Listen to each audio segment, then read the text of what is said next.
The Yankees are shifted against more than any team in the majors. Tapped foul. We talked about what a great hitter Miguel Cabrera is, and one of the reasons is he keeps that front shoulder in, he waits, he goes the other way, and if more hitters begin to do that, look at all the space when they do these over shifts. If you just learn to take the ball the other way, look at all the space that Headley has out in left center field. 2-2. Talking to Paul O'Neill, former Yankee great, currently doing their work on television, about it's the first time since the DH that the American League ERA is lower than the National League. And he was talking about the lack of good approaches by hitters. High fly ball, center field, left center. Cespedes takes it in front of Gose. And the ovation for A-Rod.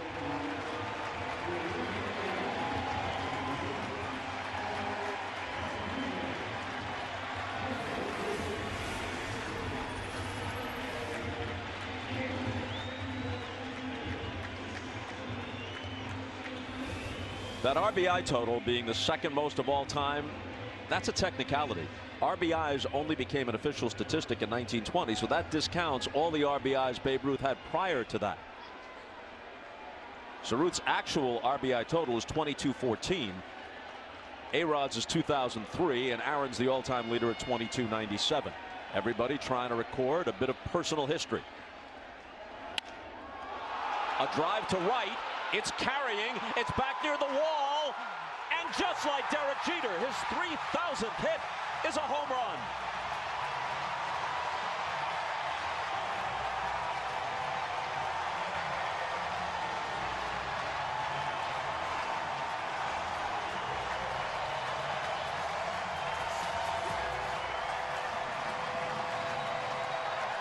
His teammates all come out of the dugout.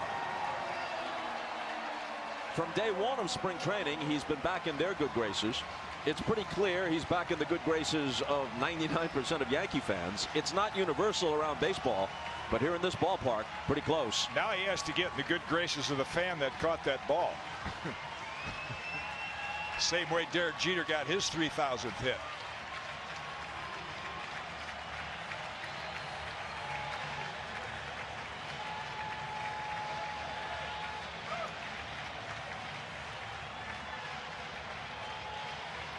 And the game briefly stopped, and a negotiation will take place.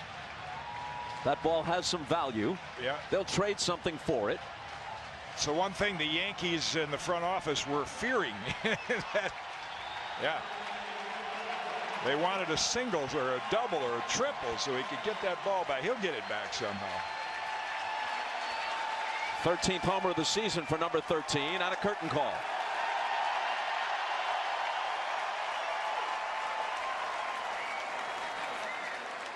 A smile from Miguel Cabrera might be noteworthy that while most of the Tigers are leaning over the railing, none of them came out on the dugout apron. So they were more restrained. Yeah, sometimes when a player is universally respected, Cal Ripken, Derek Jeter, yep, the opposition will acknowledge him a bit more exuberantly than the Tigers seem to have here. Mark Teixeira, who has struggled against Verlander, 3 for 40 lifetime. One of the 3 hits was a homer.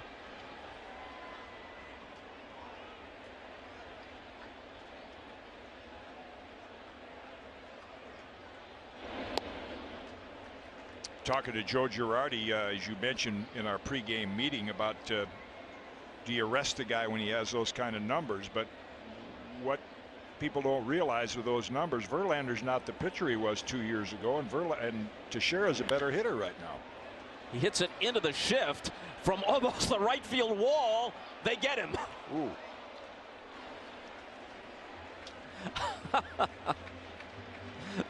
That is the shift personified. Well, we plead with you. If you have seen what you came for, please stay with us. It's only a 1-0 game after 1.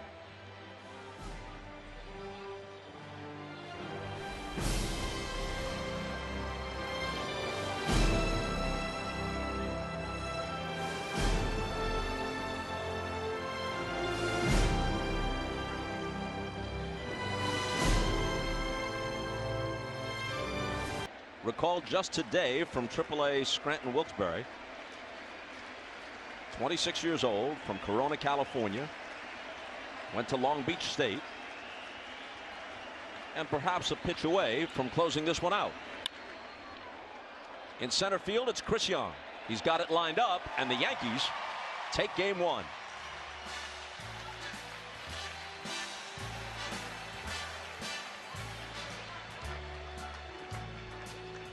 Big night for Adam Warren. Bigger night, at least historically, for Alex Rodriguez. And a great night for Brett Gardner. Yep. And Miguel Cabrera embraces Alex Rodriguez, congratulates him. Time of the game, 2:50. Wow. And that's in line with what Commissioner Rob Manfred is trying to achieve. They've sliced about 10 minutes off the average Guys game. don't step out of the box as much anymore. Well, we're going to hear from Alex Rodriguez. Tom Verducci will speak to him in just a bit. And as we've said, and this is not to put a damper on anything, it's just to acknowledge the reality. This is a less than typical circumstance. Right. There is no denying what a great player Alex Rodriguez was and likely would have been without PEDs. But the PED use, and we can't be sure, but it does seem to spread through a considerable portion of his career. That PED use complicates his legacy. No question. But it gives you an idea when you see the reception from fans, how if players come back with the right attitude and a bit of remorse, they'll forgive you for anything. Well, as long as you help their team win. Alex not only has produced, but he hasn't struck any improper notes so far. He's had the right attitude, no doubt about it.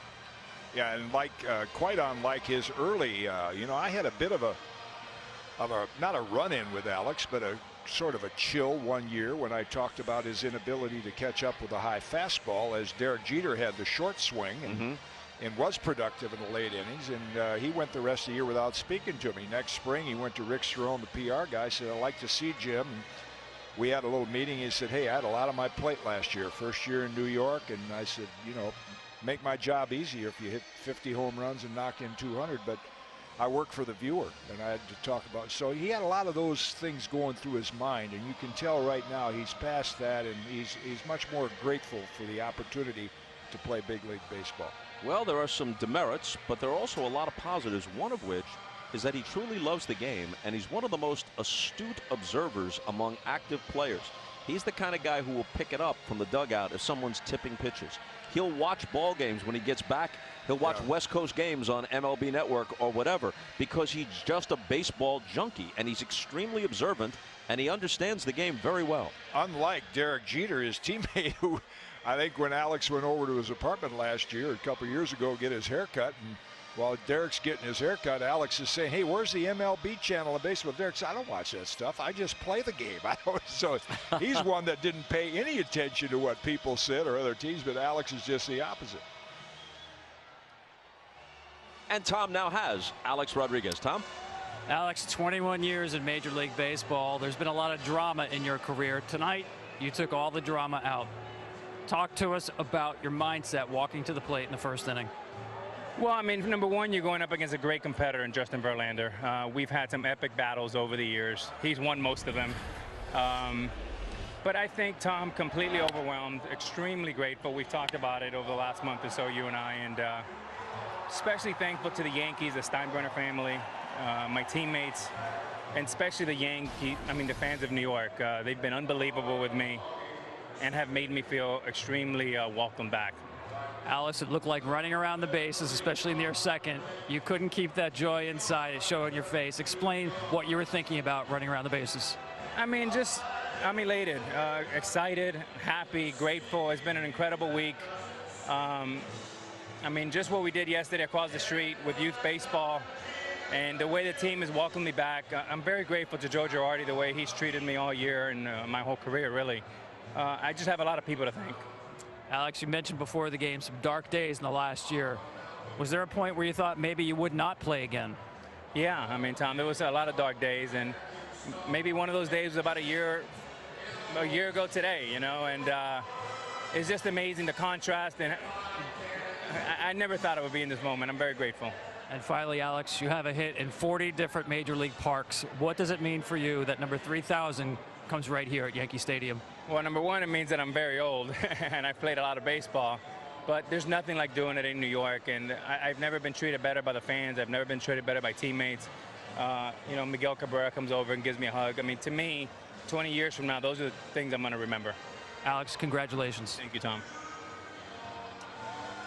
No missteps there, Kitty. No, I think if you were to ask him, would you do something differently in your career? And the obvious thing is the PEDs, but I think his whole attitude, he wished that he would have come to New York with the attitude that he has right now. And again, we can talk ad nauseum about how his reputation is tainted, but his record on the field certainly is not. Well, we both recall when he broke in the mid-90s, and seasoned baseball men said this is one of the greatest prospects we've ever laid eyes on.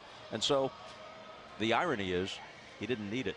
First time I saw him, he pinch ran for the Seattle Mariners back in 1995. It might have added to his stats, but he didn't need it to have Hall of Fame level stats. No. All right. I'm sure this is a conversation that will continue beyond tonight, but for now, next Friday on the MLB Network Showcase, Jim, Tom, and I will head to the Show Me State for an NL Central matchup. Chris Bryant and the Cubs take on Matt Carpenter and the Cardinals. Coming up next, it's the Line and Kugel's MLB Tonight postgame show with Greg Amsinger, Harold Reynolds, and Cliff Floyd. So, for Jim Cott and Tom Verducci, Bob Costas saying so long on an historic night at Yankee Stadium. Thanks for watching the MLB Network Showcase, presented by Chevrolet.